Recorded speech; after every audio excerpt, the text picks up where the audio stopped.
We are blessed this morning to have somebody who is going to share with us somebody that I have been so excited about.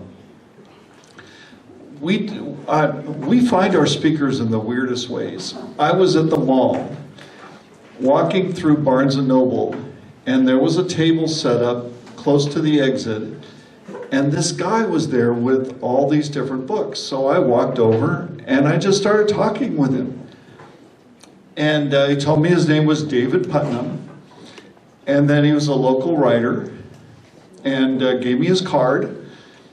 And I went home, and I looked him up, and I ordered his book, A Lonesome Blood Red Sun. And I was absolutely blown away. I thought, we have got to have David Putnam come and share with us. What I love about David is that he's just such a nice guy. He writes local. He was a policeman himself here in the high desert, has tons of experiences that he draws from, and he writes about in his book. His main character is the kind of guy that you want to be.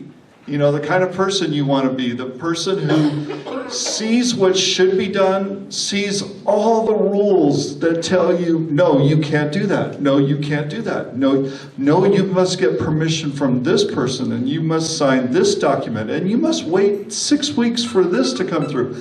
And the guy just says no. You know, he's like the Gordian knot. You know, he just cuts through the Gordian knot and then suffers all the consequences that come afterwards. But his book is hysterical, it's fun, well written. He really knows the craft. So if you will please join me in welcoming David Putnam to our stage.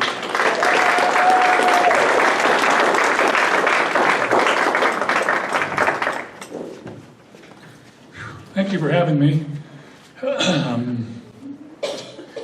Where to start? He was right. I was a deputy up here in 1986 at Victor Valley Station.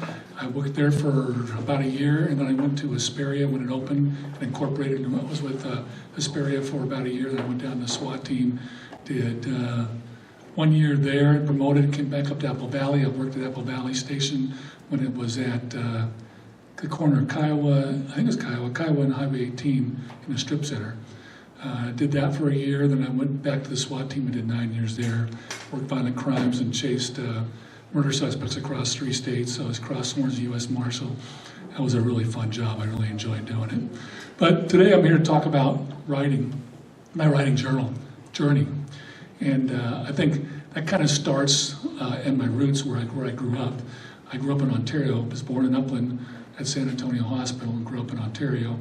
And I thought that I had a regular childhood and everybody else was doing the same thing that I was doing. We were dirt poor. I mean, we were really poor. And so as a very young child, my mom would wake us up about midnight, put us in the station wagon and say we're going night farming. And she would take us down in a Chino to the cornfields and watermelon fields and strawberries, and we'd pick stuff for us to eat. And she did a lot of stuff like that for us to keep us in food. And there were 6 kids. We had 3 girls and 3 boys, and it was a 3-bedroom house, 2-bathroom. And so my older sister got her own bedroom, and my other 2 sisters got the other bedroom, and the 3 boys just slept wherever they fell. So we had a sleeping bag, and we each had a sleeping bag, and I usually slept under the kitchen table because I wanted to be up when my mom got up and cooked breakfast for my stepdad because I wanted to eat when he ate. So before that, my real dad, when he lived in the same house, he was very artistic, and I think that's where I got my artistic bent or need. He constructed these tiki masks, and he hung them on our detached garage in front of our house, and they were carved out of wood.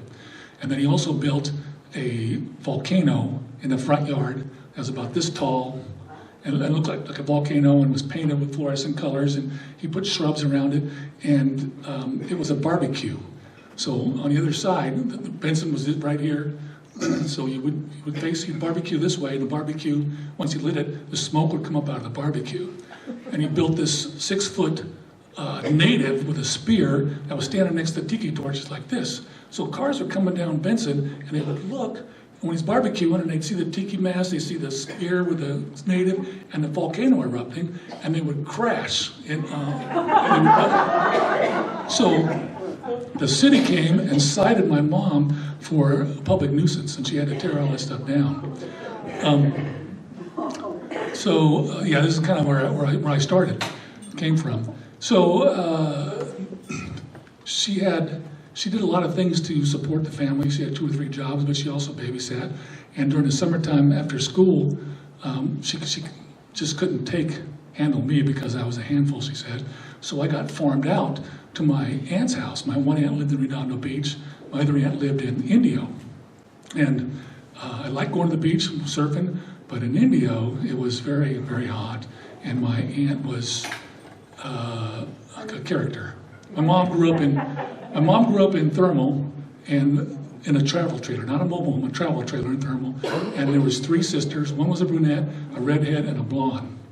And my Aunt Carol, and they were all from different fathers. My grandmother wasn't very conventional, I guess. My mom would farm me out to my 2 aunts. I'd go a month at each one, and then a month in a high desert.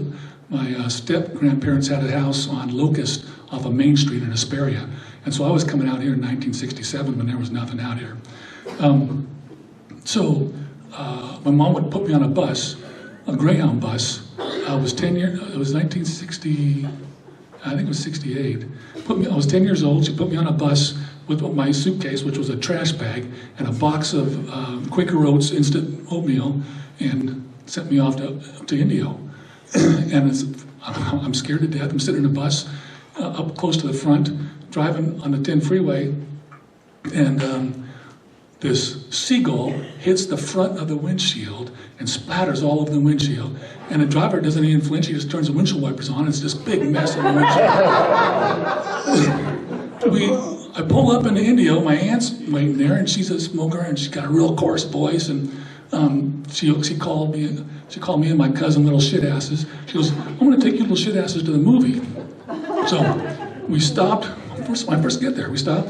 She buys us candy at the store because it's too expensive in the movies. So and she gave us the tickets. We go in, we sit down, and I said, I'm either 9 or 10 years old. And the movie comes on, and it's black and white, and it's in cold blood. The movie is in cold blood. And I was like awestruck, like what is going on with this movie? So I only tell you that because later on, I became a cop in the city I grew up in, which is Ontario. And that added a level of conflict for my job because, for instance, in the first book, my wife's handing around Fearsome Moonlight Black in the Dave Beckett series. It's half memoir. I wrote half the book real, and the second half is fiction to make that story arc work.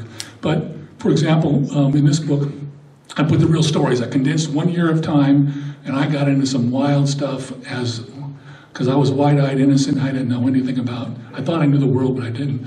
So one night I get a call of a naked man dancing in his front yard, and I pull up in a black and white in uniform, and I look, and there's a naked man dancing in his front yard, and it's my high school psych teacher.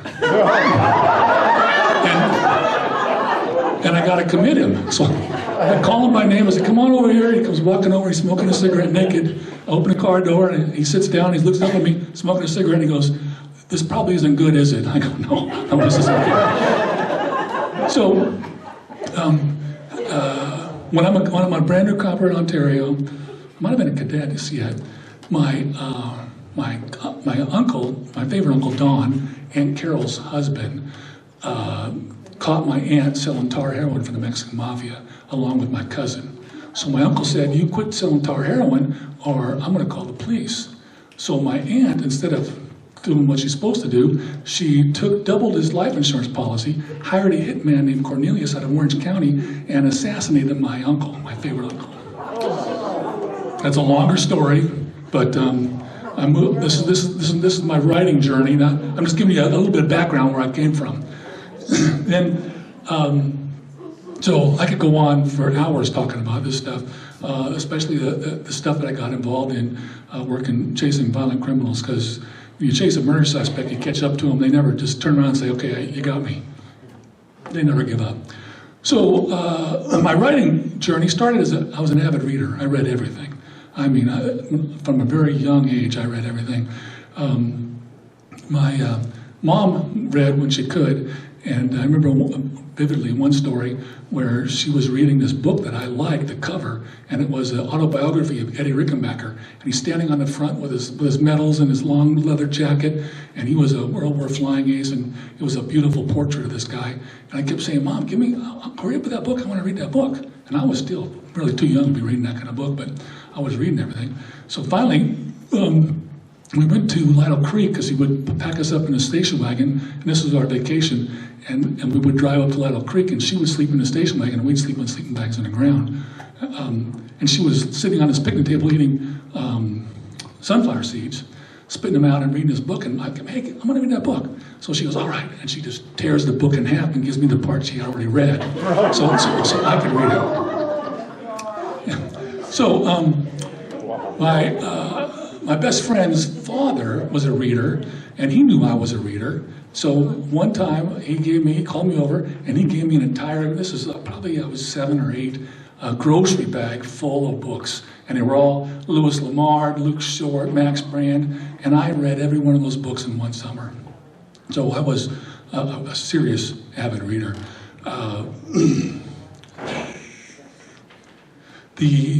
Some other sadder notes. I got into reading because my 5th grade teacher would read to us after lunch. She would start reading a book, and she read The Hobbit and I can't remember off the hand, but some great books, and that's kind of what got me into reading. And later on, when I was a cop, I got called to a person that needed help, and I knocked on the door, and it was my 5th grade teacher, and I had to commit her too. So let's see.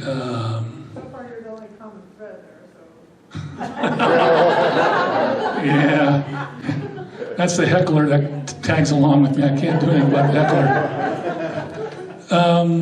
Let's see. So,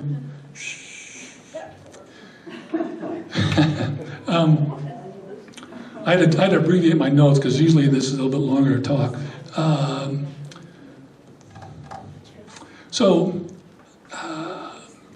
When I became a cop, I loved the job. I mean, I would still be doing the job. I loved it so much. If I wasn't old and slow. So I was driving an undercover car, working narcotics. My collateral duty is as a SWAT, and I kept novels in the back seat of my car, backseat of my undercover car. I was driving at the time. I was driving a Mercury Cougar, and we were out at a meth lab surveillance out in Lucerne Valley. And it's not like in real life where you see one guy following somebody all over the place. You can't do a surveillance with one guy. You need at least 4 to 5 cars. Otherwise, he's going to make you, especially if you're chasing a cartel guy and he's doing counter surveillance. But anyway, we're out in Lucerne Valley, and I'm down to my last novel in the back seat. So now they're paying me to do the job I'd probably be doing anyway without being paid because I love the job so much. And I got to read a book while they're paying me, playing cops and robbers. So this is the second book. It's called The Sophomore Effort of this author. And the first book was an international bestseller. I mean, I loved the first book. So I was ignorant at the time. I didn't know better. So I bought the book, I picked it up, and I started reading it, and it was a dog. This book was terrible. And I couldn't hold my attention. But I was a captive reader, so I read the whole thing. And what happens is, ultimately, is when you work on a book for maybe 10 years, and I think that's what happened with this guy. He worked on a book 10 years, rewrote, revised, and then he sold the book, and the contract says you're going to submit the next book in 1 year. So he had not perfected his craft yet, and he wrote this second book, and it was like, whoa. So I thought, I could do better than this guy. So I wrote my first 4 novels on the front seat of my Mercury Cougar while I was on surveillance or on breaks, and a longhand on legal pads. And I paid a woman who was in college because I couldn't type and I didn't have a computer, and I paid her to type my books into a floppy disk, the big floppy disks. I printed them up and I took them to a writers' conference in San Diego, and they were big writers' conferences back then. And I didn't know any better. I was still ignorant to the whole world of writing. And I printed up a bunch of manuscripts and took them down there. You're not supposed to do that. And I talked to this one woman. I talked to her, and she goes, "Well, give me a copy of your manuscript." So I handed her a copy of manuscript, and I get it in the mail probably 3 weeks later, and I open it up, and there was more red writing on each page than I had on type page. But what was good about that was it was a template correcting my craft based on what I wrote. So it was like a Bible for me. I could follow it, and it helped me immensely. I mean, I went up a couple of levels just from that book.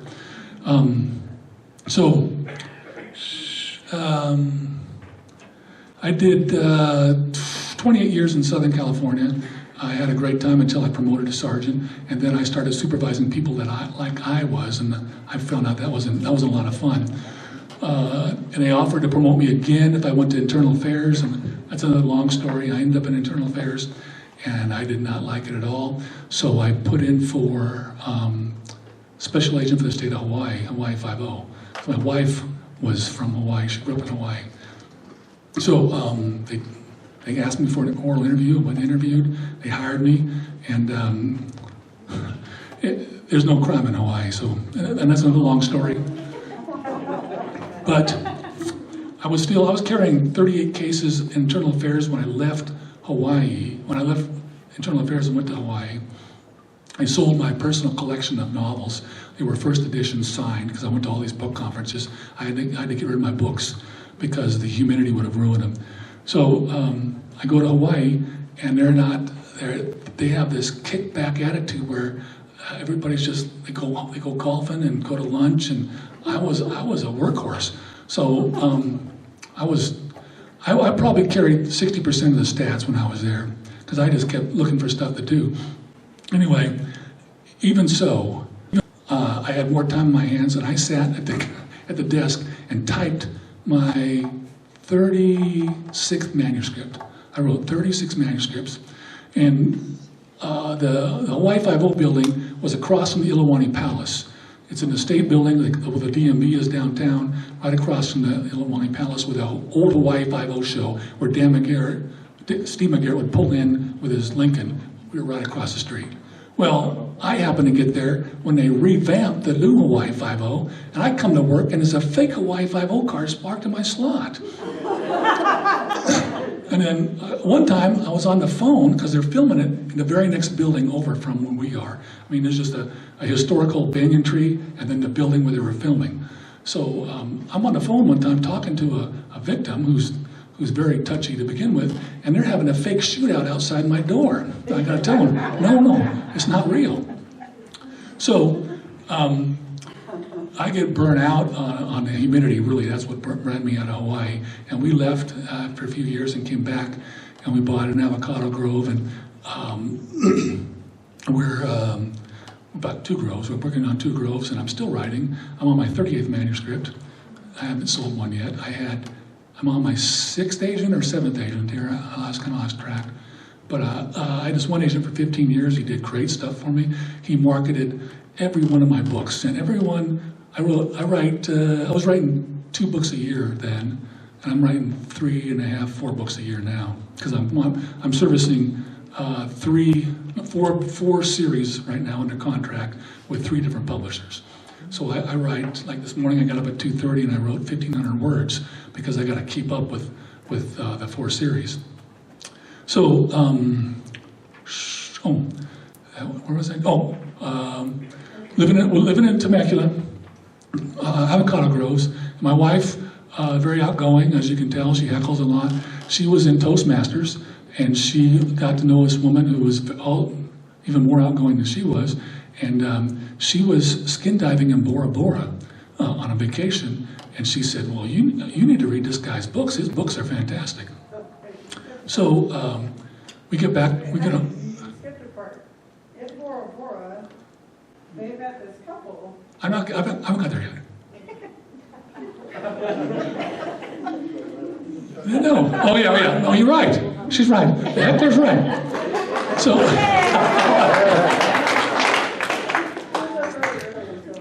So Karen and her husband met this couple on a skin dive, I said skin diving, in Bora Bora, and they happened to be the owners of Ocean View Publishing. And they said, you need to read this guy's book. So we get home one day and there's a phone message. That's back when we still had phone messages.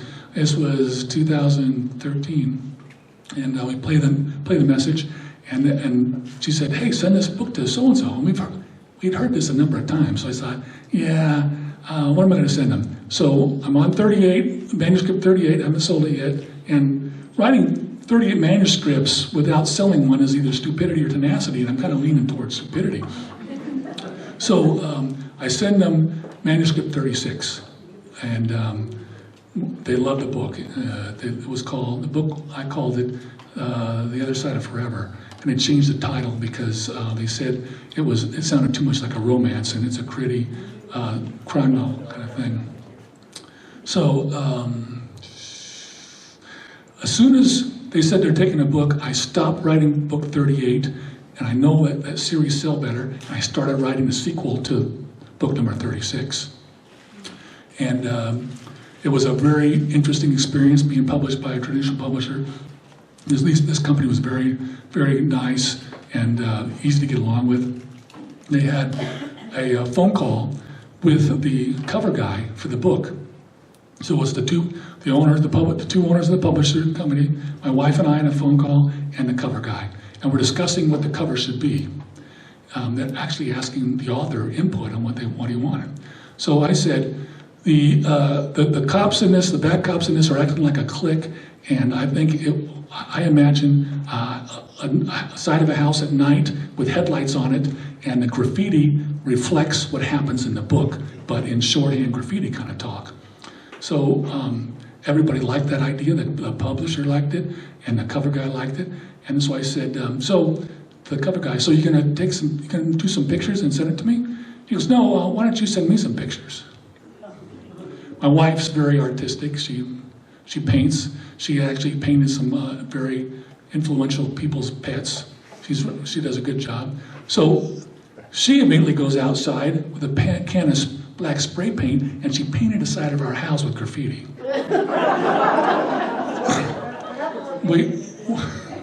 We took pictures of it and sent it in, and they used it for the cover.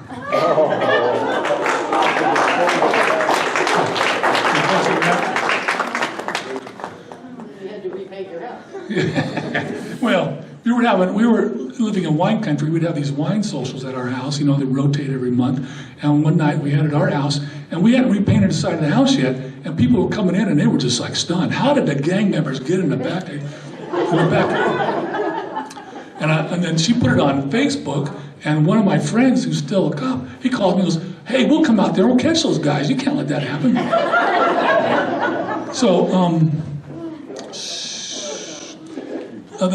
So the sequel, I knocked out the sequel because now I've written 38 manuscripts, and I know what I'm doing.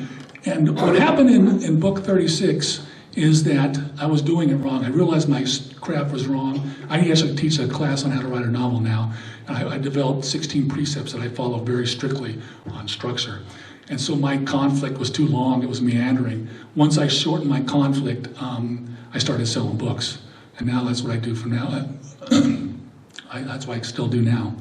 So they picked up the second book right away. So I started writing the third book. And the third book, was about, and each one of my books, except for the first one, has an author's note in the back that explains what's real and what's not real. So I actually drop real stories of my career and my life into the books, and at the back explains what's real and what I made up and not. So, and I lost my train of thought there. Heckler? So in book 3, I wanted to write about the most dangerous guy that I ever dealt with. And in real life, his name was James Lawless. And he had killed a woman. I'm not going to go into it. He got caught, got 25 to life, did 12 years because you only do half time. He got out, killed somebody else, got 12 years for 25 to life, got out, and they thought that he might be a threat to public safety. So they put my team on him just to follow him to make sure he doesn't kill somebody else. You know, your tax dollars at work. So This guy was a white supremacist, and this is a long story, but and it's got some really interesting intricacies to it, but I'm abbreviating it. But he was tattooed from his chin all the way down to his toes. Everything, every inch of his skin was tattooed. He had a ram tattooed on his hips, and the snout of the ram was his penis, and that was tattooed as well. This guy was a bad dude. So when you're writing, your hero can't be perfect because he turns into a caricature. So you have to give him some flaws. So the same thing goes for your bad guy. So this guy, if I wrote him just the way he was in real life, he would have been a caricature. So I had to give him a smidgen of humanity. So a bad guy's flaw is humanity. So I turned the book in, the third book in, and it was called The Squandered. And the publisher calls me and says, "We love the book, but, late night, I killed Carl Drago in the third book. I mean, I killed him in a very violent way because I didn't like the guy in real life." So I turned the book in, the publisher calls and she goes, "No, we like Carl Drago, you can't kill Carl." Because I gave him that smidgen of humanity. So they want me to keep from killing Carl, which when I write a book, I usually use 3 plot lines and I weave them, I braid them through the story. So if I take one of those one plot line out, that braid just falls apart. So I had to they turned it back to me in November. I rewrote it from November to February and turned it in. I kept Carl alive, and they said, "Oh, we love this rewrite." I kept the title. I didn't keep any part of the storyline. I just kept the title. So, how are we doing on time there? Okay, because I'm not paying attention.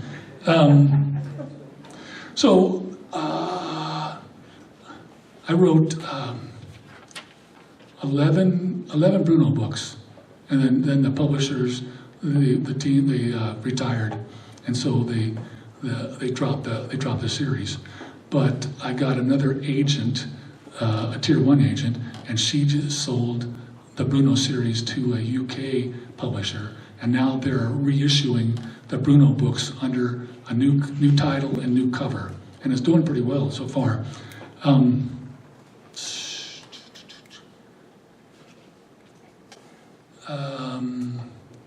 So then I don't know what book came next because I write the Dave Beckett book. So Bruno Johnson, the tagline or logline is Bruno Johnson's an ex-cop, ex-con who rescues children from toxic homes.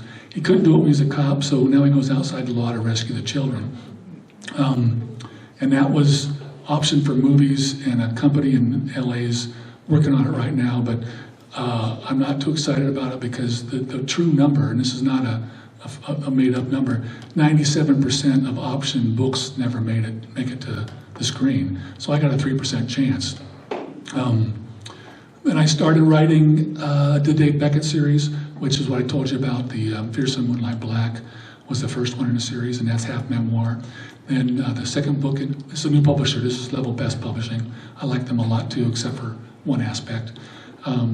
Second book was The Fearsome Moonlight Black. Fearsome Moonlight Black's first one, Lonesome Blood Red Sun, is the second one in the series. This one is set entirely up here in the desert when I was a deputy in 1986, and it deals with a real murder that happened in Phelan. And a lot of the incidents that I put in the book actually happened, and you'll recognize the streets and the businesses in this book. I end up, when I was working Violent Crimes, is when the murder actually occurred, but I blended that story with when I was working here.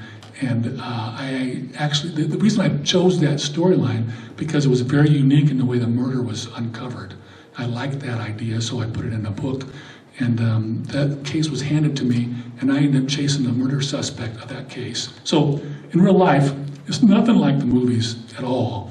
The homicide detectives, they're highly trained in evidence and interviewing, and they do the case, they take it to the district attorney, they get a warrant for the suspect, and then they move on to the next murder. They hand the warrant to what's called a dog team, and a dog team chases the crook down. And I was on the dog team. So I get handed this case. I thought it was very interesting, and we chased this crook all over Southern California tracking. And when you're tracking a homicide suspect, again, it's not like the movies. You get behind him and you say, oh, he was here 3 days ago. And you go to the next house. Oh, he was here 2 days ago. You go to the next house. And if you come off him to take a break, he's going to get away from you and get further away. So the longest I chased the guy was at 40 or 42 hours straight. And you start getting tired and fatigued, but I didn't smoke and I didn't use tobacco. So I kept a pouch of Red Man chewing tobacco in the side pocket of my cop car. And when I started to fade out, because I didn't use tobacco, I'd put a little bit in my mouth and it would just wire me. I was going somewhere with that.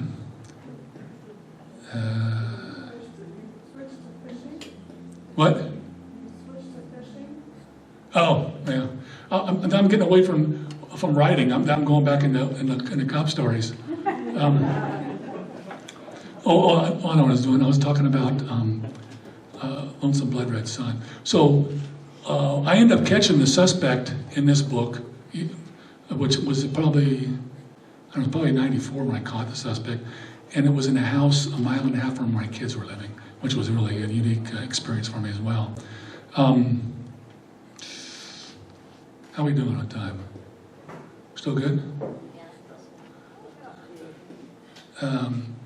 I skipped a couple of things.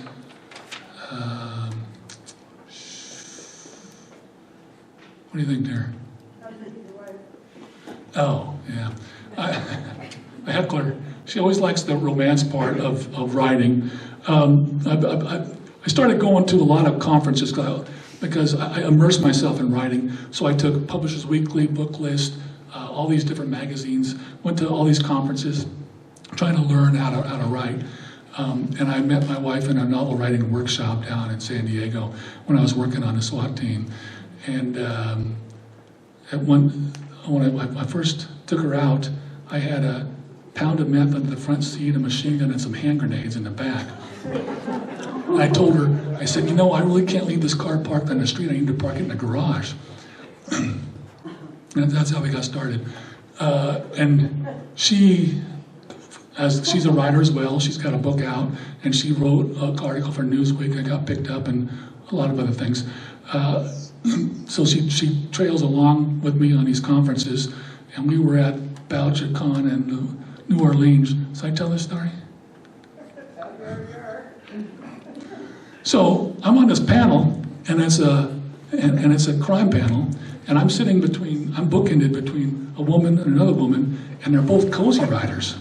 They write cozies. I probably shouldn't tell this story. I'm looking at everybody's face and so we're in New Orleans, and Mary went to this place next door to the hotel, and no. She was a little bit intoxicated. And it was standing room only in this room, and she's standing all the way in the back, like she is now, it's like that. And I tell people that I write the crime novels. My wife makes me put the romance in the books. She says, "Oh, you gotta have something. You have a love story in this. Put the romance in the books." So somebody asked a question, and it's going from person to person, and I look at my wife, and she says. She doesn't say anything, but she just goes like this. And the cozy lady next to me, she goes, "Oh my God!" Like that, because she saw it too. She wanted me to put the romance, talk about the romance in the books, because I was missing it. So, yeah. Yeah, we have a lot of fun at conferences, and I got all of my agents at conferences, and the way I did it was I would research the agents at the conferences, and I would see what they represented. I would even buy some of their books and read the books, so I have knowledge of what they're doing.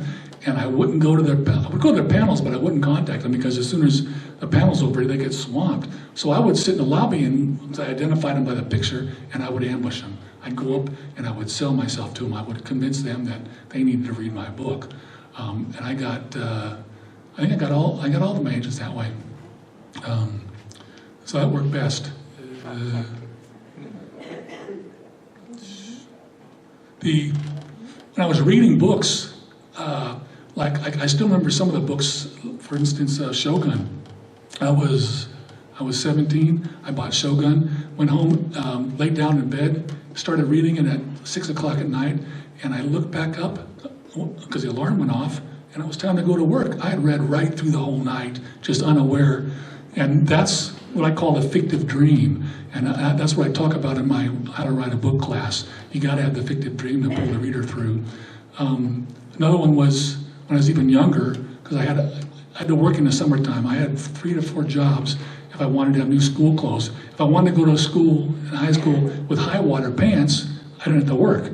So I worked all the time.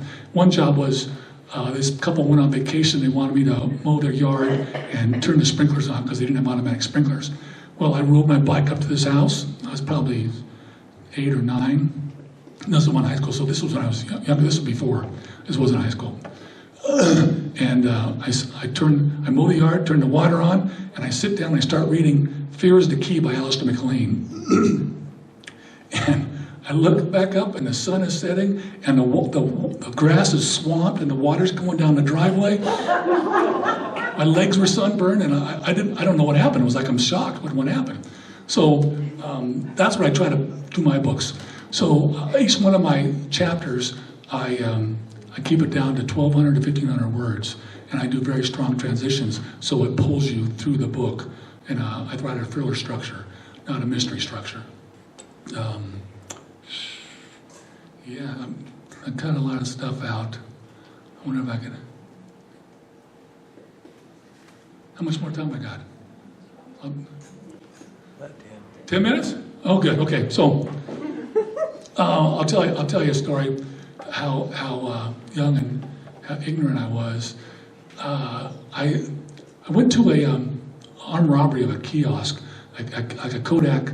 You know, back when we still had cameras, you would take your film, you drive in through the drive-through and hand the film to the lady.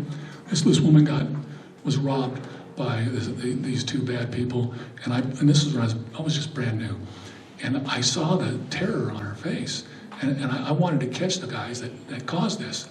So I started chasing violence I was just turned 21, and I started chasing violence. So I would start. As a patrol officer, I had a pin map in my car. I'd pull the robbery reports from everybody. I was working as an investigator, and my sergeants didn't know about it. I was just doing this on my own. And so I was reading the reports, and I was just doing my own thing, trying to catch these bad guys. And I caught 12, right? And I'm stunning the supervision because of the way it's going down. So, I don't know how much.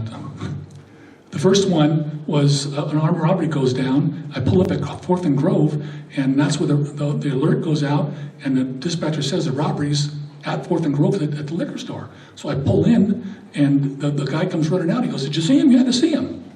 I said, "I didn't see him." So we get there. Everybody's doing a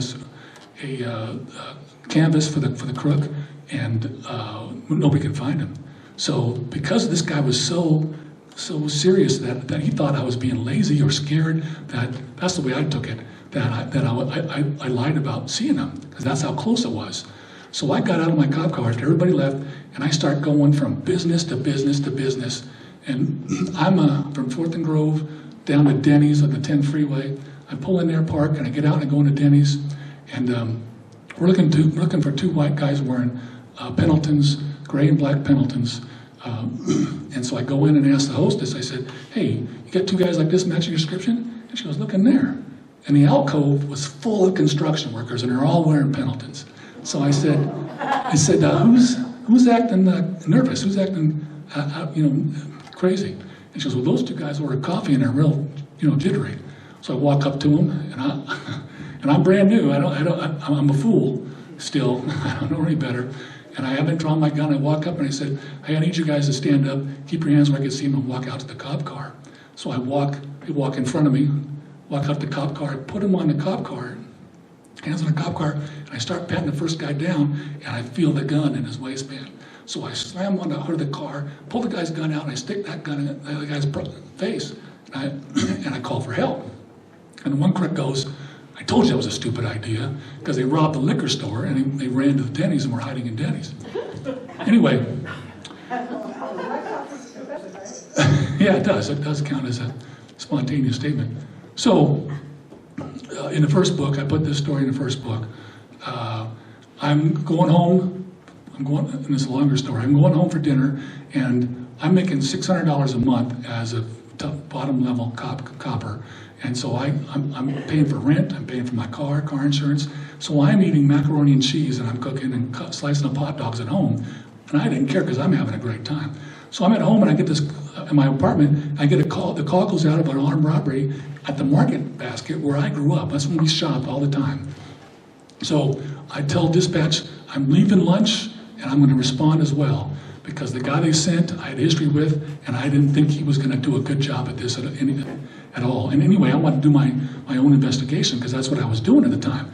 This is robbery number 13, as it turns out. So I'm going up San Antonio Avenue, blowing all the stop signs, my lights on, and dispatch says 2 white males wearing denim jackets, armed with handguns, and they pistol whip the clerk, and they're running behind the Market Basket, and the box boys are chasing them.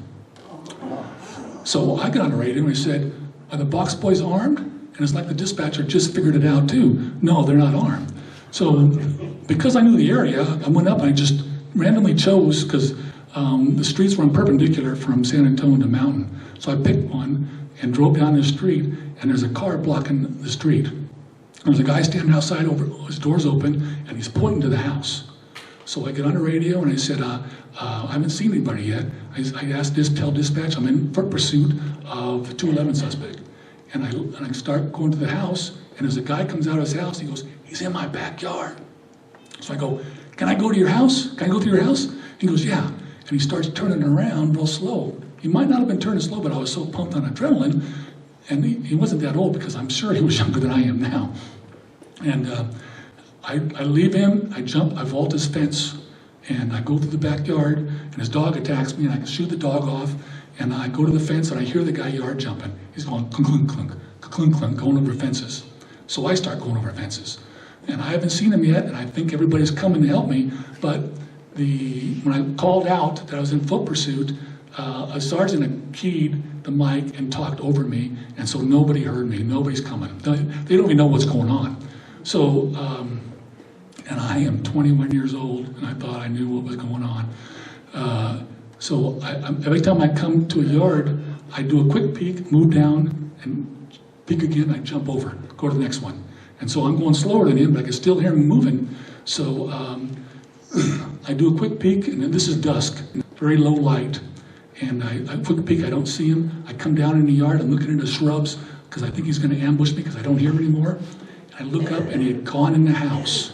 Because there was a Caucasian guy in the house with a denim jacket. He's got a chrome handgun, and he picked up a 5-year-old, and he had a gun to his head.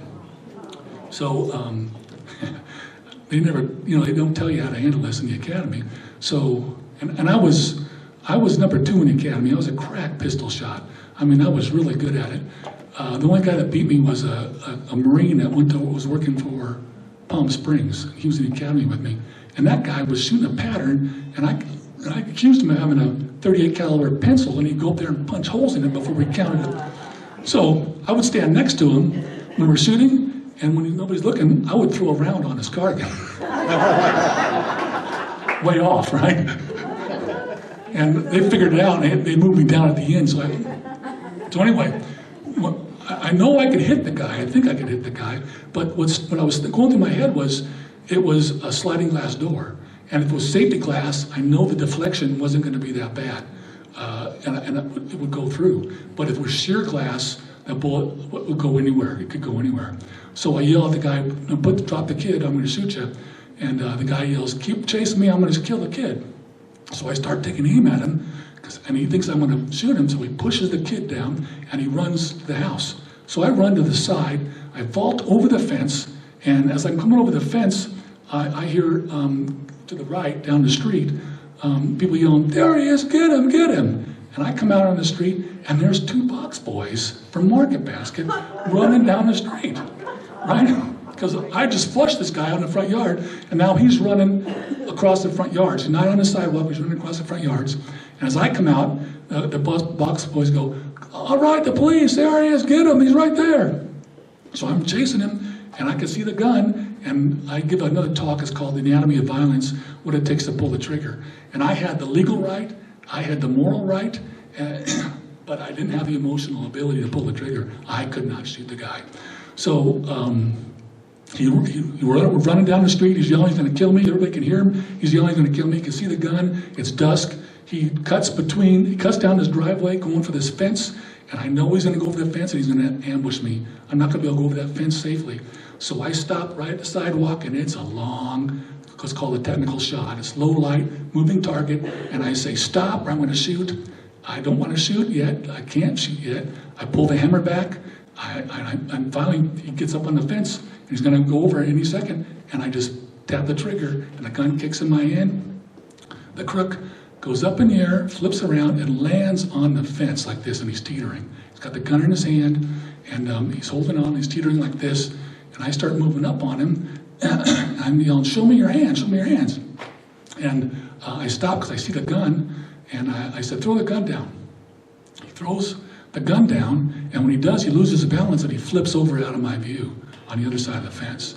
So I go over, I do a quick peek, and he's laying flat on his stomach, spread out, and the money he had from Market Basket was in a paper bag, and it fluffed out when he hit, and there was money all over the concrete, and a widening puddle of blood. Oh, I forgot part of the story. I haven't told the story in a while. I start moving up on him, he's going, "Oh my God, you shot me, you shot me." And I go, "I couldn't have hit you, I could not have hit you," because I didn't believe that I'd actually hit him, because of all the variables in this thing. So when I saw the blood, I thought, "Oh no." So I got up on the fence, and his hand was underneath him, and I didn't know where the gun was. So I said, "Show me your hands," and he wouldn't show me. So I dropped down on my knee, dropped him, and I broke his hip and his leg when I hit him.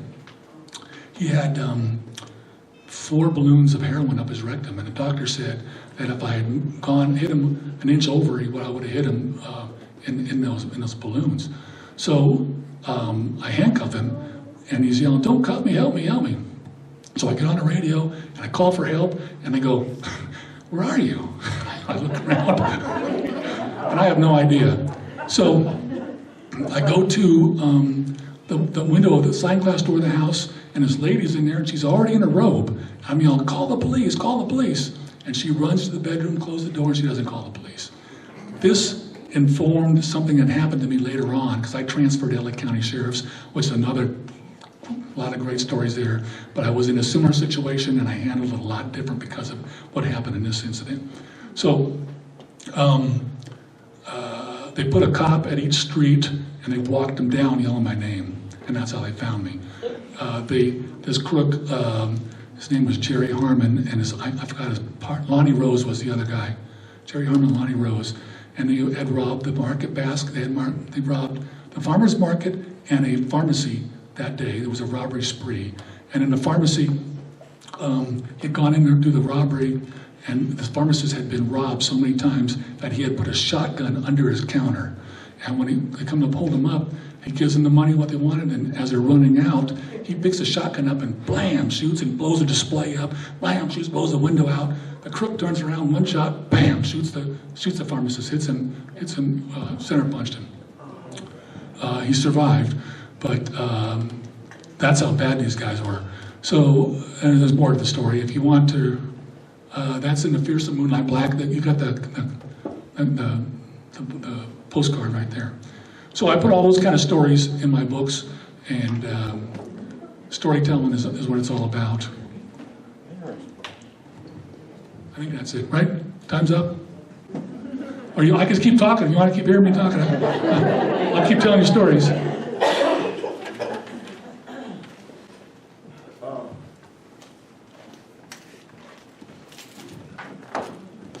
So now you can see why I love this writing, because it's all storytelling. It really is. And David has a lot of stories to tell. We're going to take a break for about 15 minutes, and then we're going to come back, and you're going to get a chance to ask questions and find out more about David's process. I'm curious to know the rules that he's created for himself. I want to know more about that.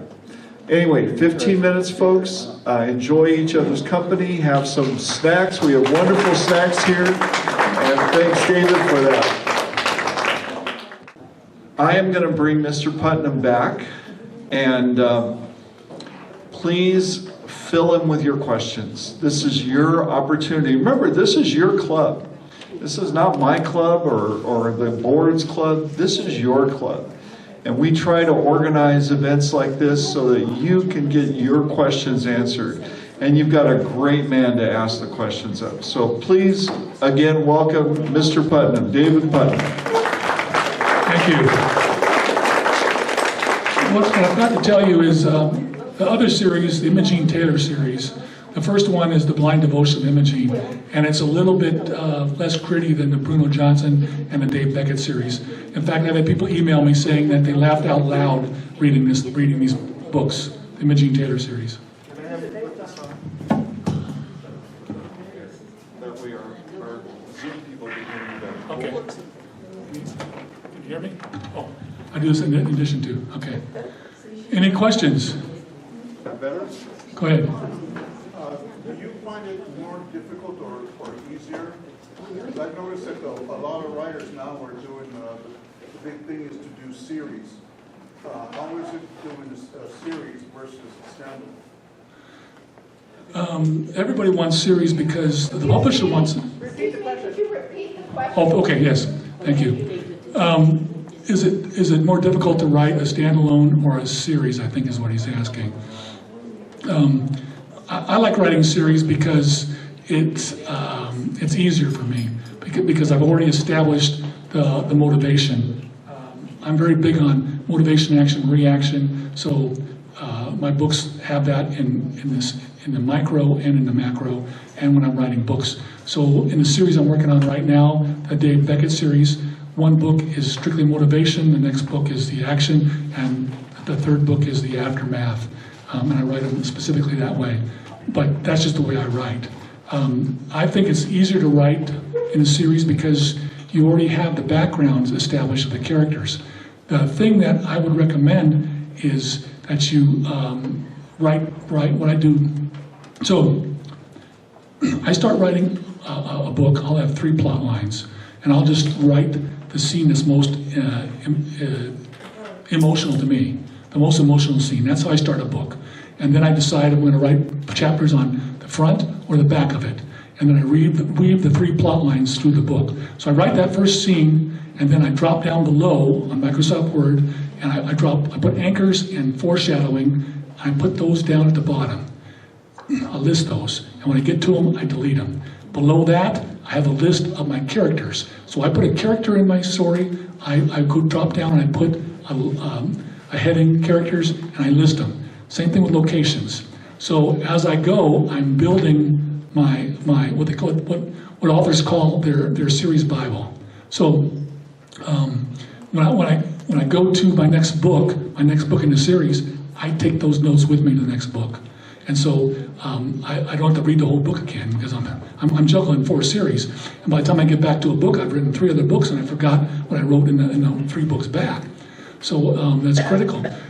George R.R. Martin, there's lots of stories that I've come across. The guy who wrote Game of Thrones, he has such a complicated storyline that he has an avid fan that I'm told has a bedroom with all the walls and all the storylines and the characters with lines and everything. So George R. R. Martin will call him and say, "Hey, can I do this?" And then the fan goes, "Yeah, let me check." And you look and, yeah, you can. So yeah, that's the way I do it. I think a series it's more fun. Standalones are fun too because you're starting from the beginning, but when it ends, it's like your friend's gone. You know, the piece of you is done. So the series, I go to the next, I keep my same characters and I just continue to evolve them. Anybody else? Can I have that second mic? The second mic. Want this one? They could ask over mic. Okay, go ahead. Oh, you're gonna hand the mic out. That's why we have two mics. Thank you. You mentioned having 16, what was it, principles that you follow? Yeah. Can you expand on that a little bit, Well, please? it's about an hour and a half class I put on. It's called the 16 Precepts of Writing. So my style is, I don't write to the story. I think you get in trouble if you write to the story. I write to the structure. So I never get lost in my book. So there's 5 things a scene needs to have to work. And once I put those 5 things in that scene, it has a natural pressure on, puts a natural pressure on the text and pushes me to the next scene. And I do 3 scene sequences, transition to another 3 scene sequences. And that locks my story in so it runs very quickly.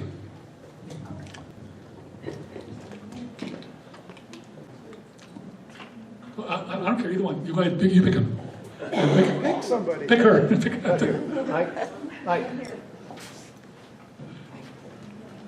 So that class you do that explains all this, how do we get more information on that class? Just call me up. I'm happy to come up here and put it on for you. Let's do it, Mike, okay? Thank you. You give a question over It here? was the same question, but if I can't call you if I don't know. On the back of my card, there's emails.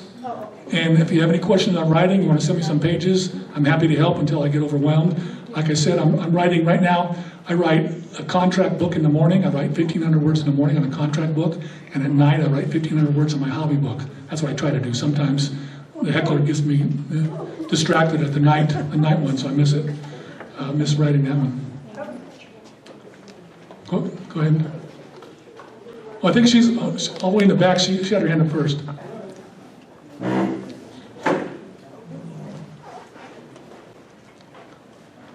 I have two small questions. So the first one is, since you're writing multiple series, who's been your inspiration for writing?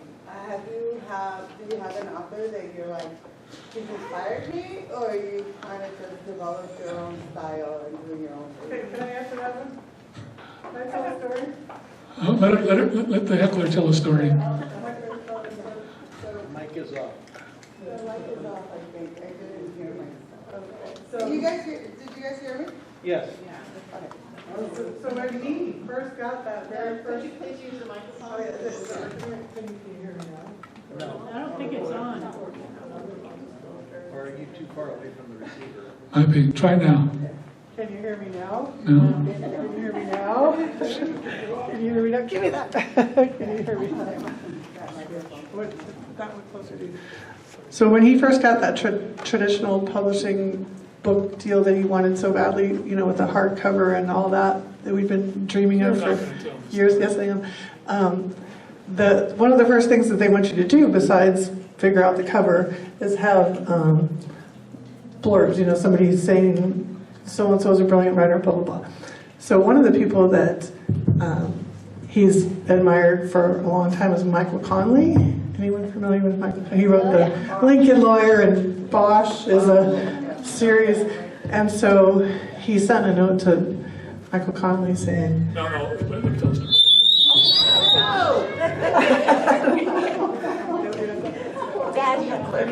You're talking about Mike. That's for this. So he sent a note to Michael Conley saying, oh, the publisher, oh, yeah, I forgot. The publisher says, hey, do you know Michael Conley? Because we're going to be at this conference with him and we're going to hit him up ourselves. And do you know him? And we're like, well, we know him. We don't know if he knows us. So I found this picture of it, like from film, where the 3 of us at this bookstore near LA that even had his autograph, because we saw him another time when we were stalking him, and then he autographed his, when we were being friendly fans. And so the publisher approached Michael Conley and says, hey, this guy wants you to, and he sort of maybe pretended like he knew us. But one morning... He goes, do you remember this picture? He goes, oh, that's a really old picture. that's an old picture. So after we were in this process with this traditional publisher who was fantastic, one morning Dave got an email initially, he just thought it was the newsletter from Michael Connolly, because he was been on that list since forever. It was a personal note from Michael, who was on tour at the time, and the note even said something better than the actual blurb, like, this kept me up all night, and the blurb said something about, can't wait to see the next one. So he was just walking out the door when that happened, and the whole time, he'd be getting closer and closer. He'd say, I might be a writer. I might be a writer. And then he finally got that morning, and he goes, I'm a writer.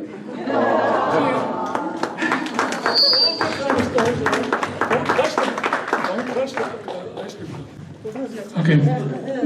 Wait, oh, you had 2 questions. What's the second question? So, I'm writing a second book. My second book is about my career in the corruption in healthcare, specifically dentistry.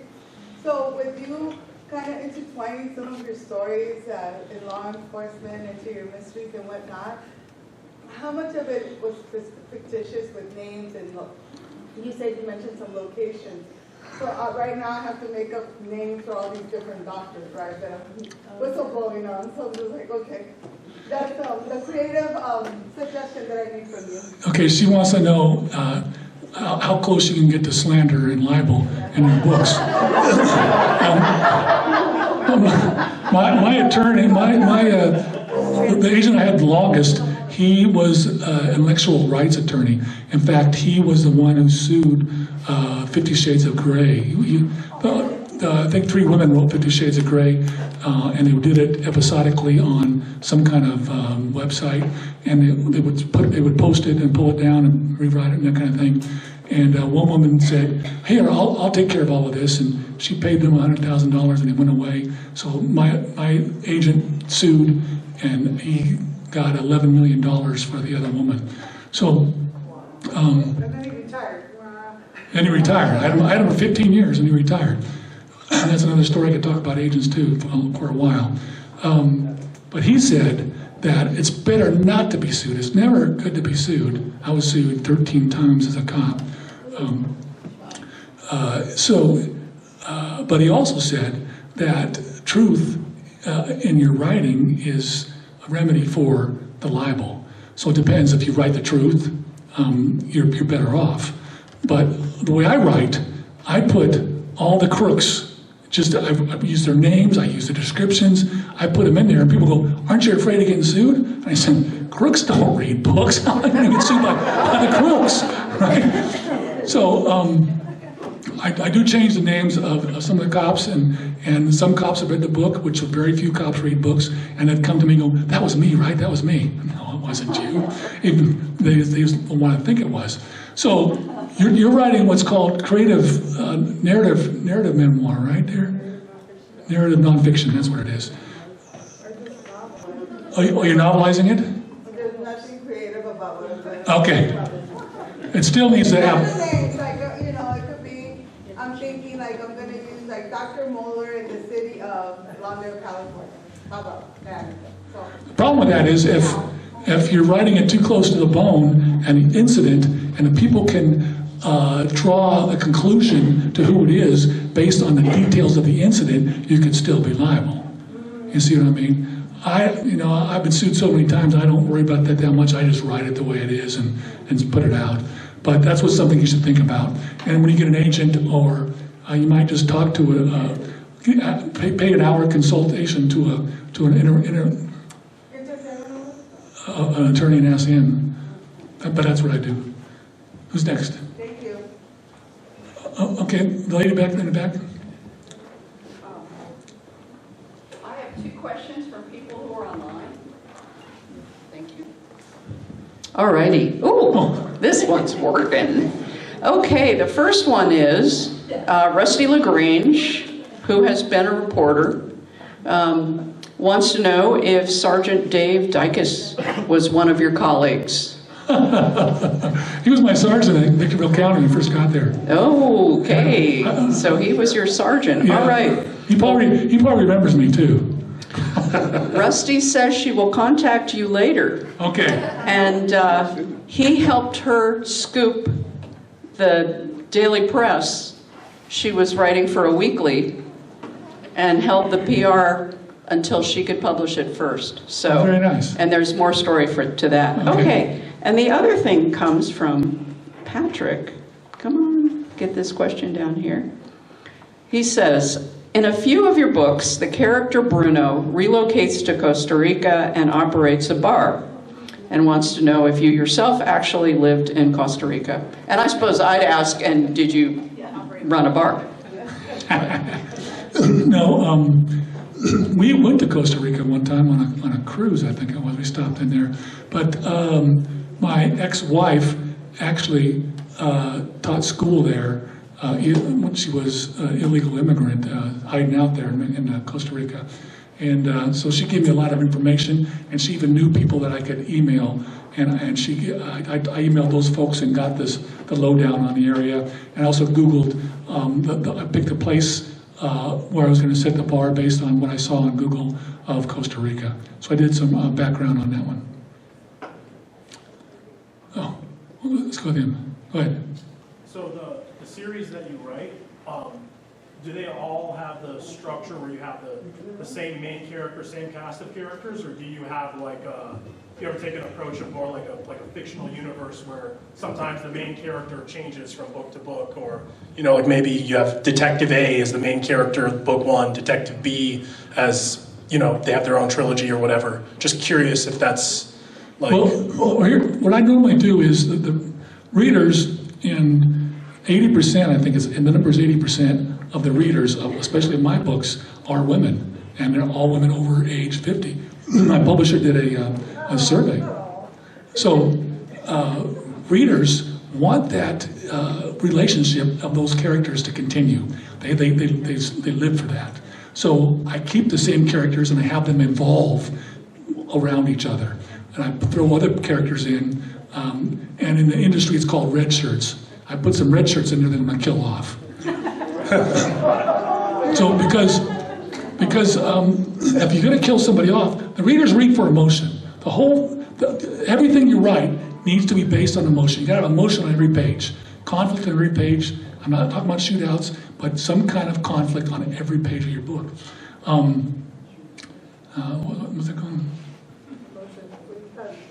Red shirts. Oh, red shirts. So if you want to have emotions killing off your red shirt, you need to build him up emotionally first. If you kill him off and he's just a face on your page, then it's not emotional. So you got to have them interact with your characters before you kill them. So there's red shirts, good guys, and there's red shirts, bad guys. And I bring those in and out as the series progresses. But I always have Maria's wife, Bruno Johnson. Now I got a dog that's giving Bruno a hard time, and Carl Drago.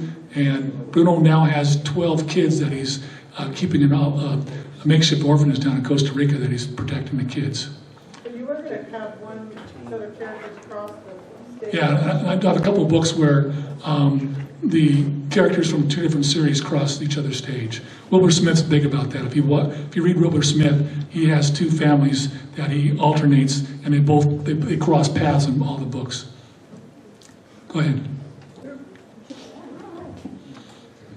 So I've heard that fiction has to sometimes make more sense than reality in order for readers to believe it. I was just wondering how you reconcile the authenticity of what you lived with what works better for a narrative.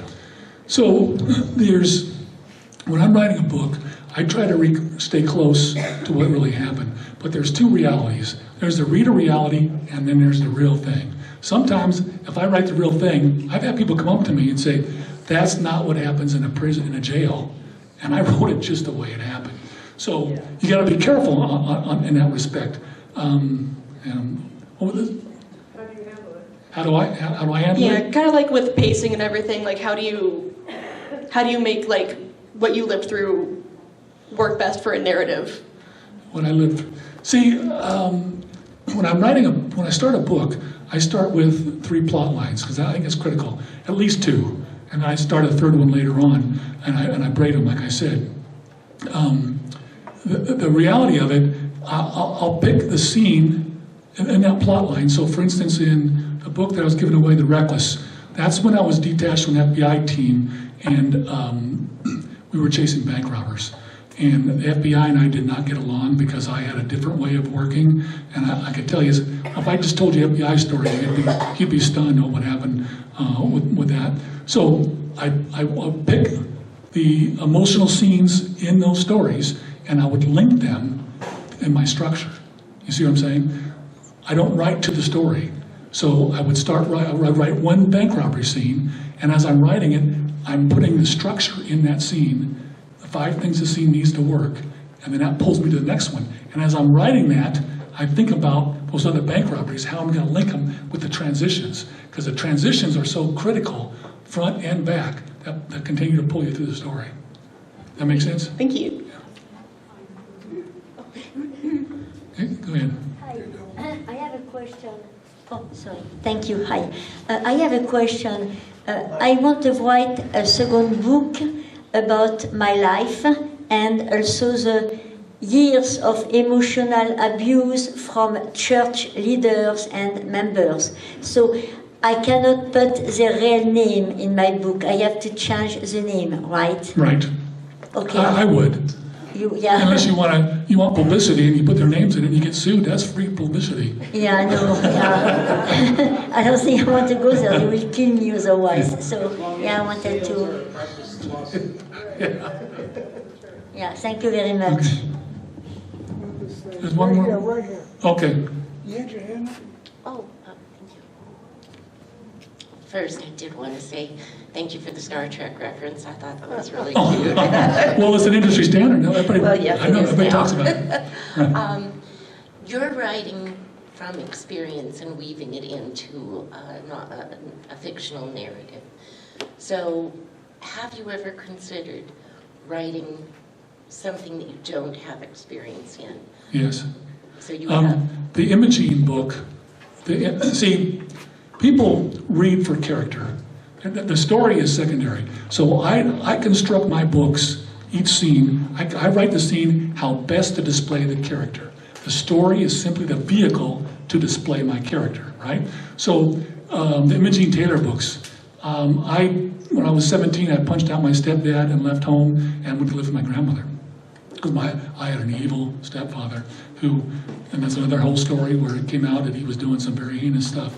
So my grandma would sit on the couch with a big picture window in Ontario, and all day she'd sit on the couch and she'd drink Schlitz malt liquors and smoke 2 packs of Marlboro a day.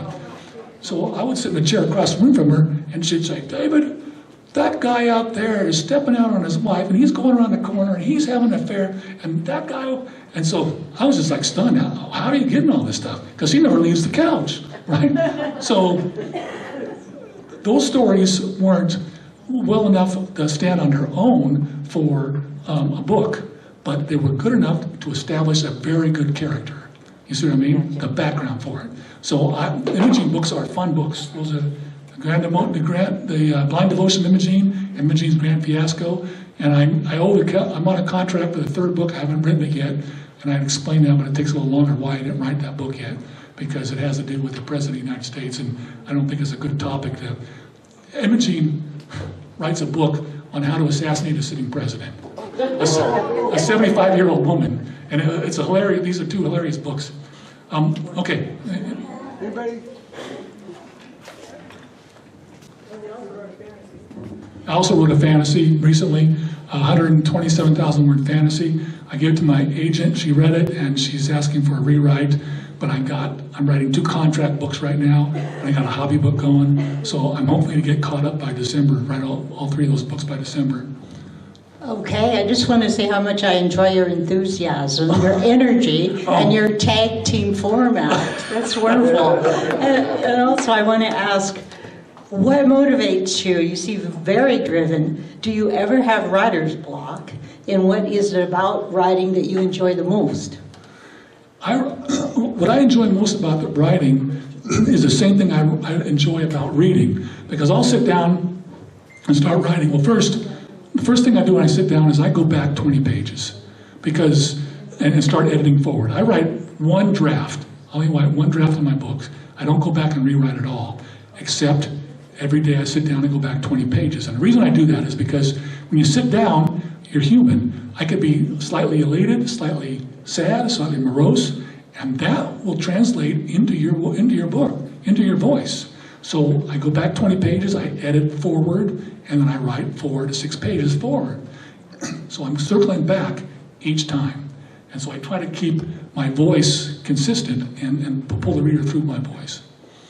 Is that what? The question was about what motivates you. Oh, well, I'm not. So after I do that, I start writing forward, and it takes me probably 2 to 3 hours to write my 6 pages, and the time disappears again. Just like when I was reading, I sit down and read a book, and I look up and it's 8 hours later.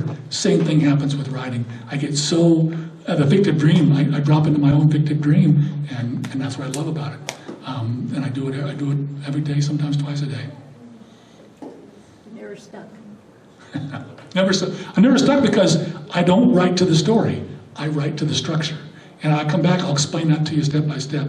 The gentleman back there had a question. All right. You, sir, thanks for your presentation and everything. I was kind of curious.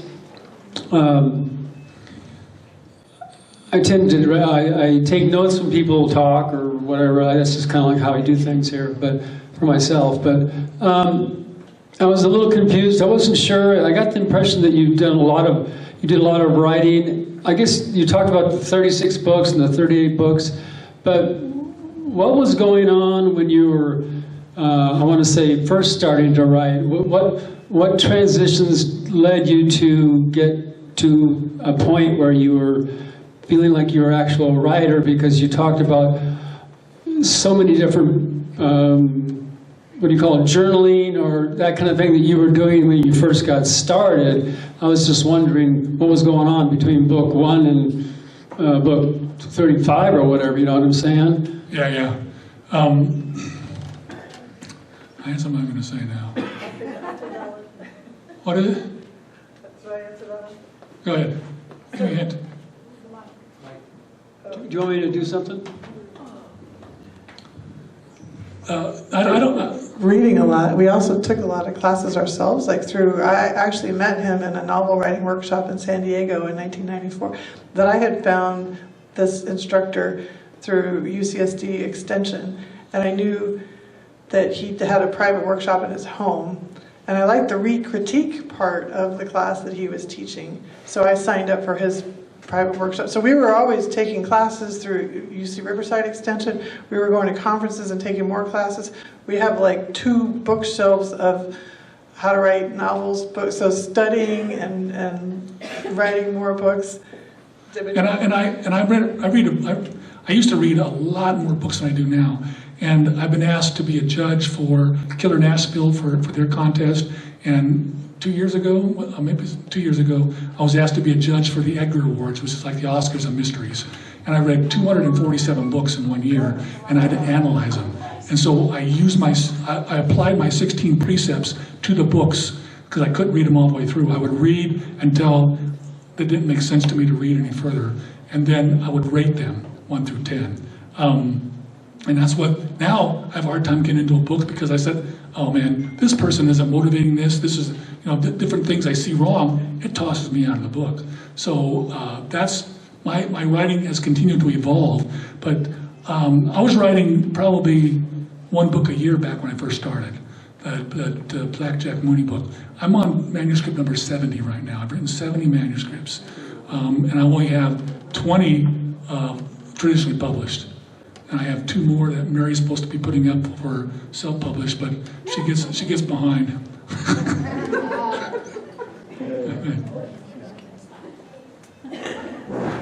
Hi, I have 2 questions, both about the concept of structure. One of them is, I wonder to what extent you believe that the structure you use would translate to other genres other than the genre you principally write in. And the second would be, have you ever written a book about your process, about your structure, or would you ever consider doing so? Because I would buy and read that book. The heckler is currently taking pictures of my notes, listening to my talks, and she is converting my talk into a book, and she's pretty far along on it. The first part of your question was? Different genre. Different genre, okay. So I am an expert in commercial fiction, and Malcolm Gladwell said, quote, said that if you have 10,000 hours in any subject, you're an expert. Well, I've been writing since 1989, so I'm probably an expert 3 or 4 times over on commercial fiction. But I do dabble in literary fiction and then some poetry and memoirs. Those are very close to being the same. The commercial fiction is more structured, and literary has literary license. That's where it comes from. So you can go outside that structure as long as you don't toss the reader out of your story. So narrative nonfiction, in my opinion, needs to have the same structure as the books I'm writing. I think you need to have the 4 C's: conflict, complication, crisis, conclusion. A short entry, you endear the reader quickly to your story. Short conflict, which is your contract with the reader that says, this is what I'm going to show you, and then you jump right into the complication. I go into that more in detail in my talk on how to write a novel. Anybody else? I think we're done. Oh, okay. We've got to be out of here at a certain time. Oh, sorry. No.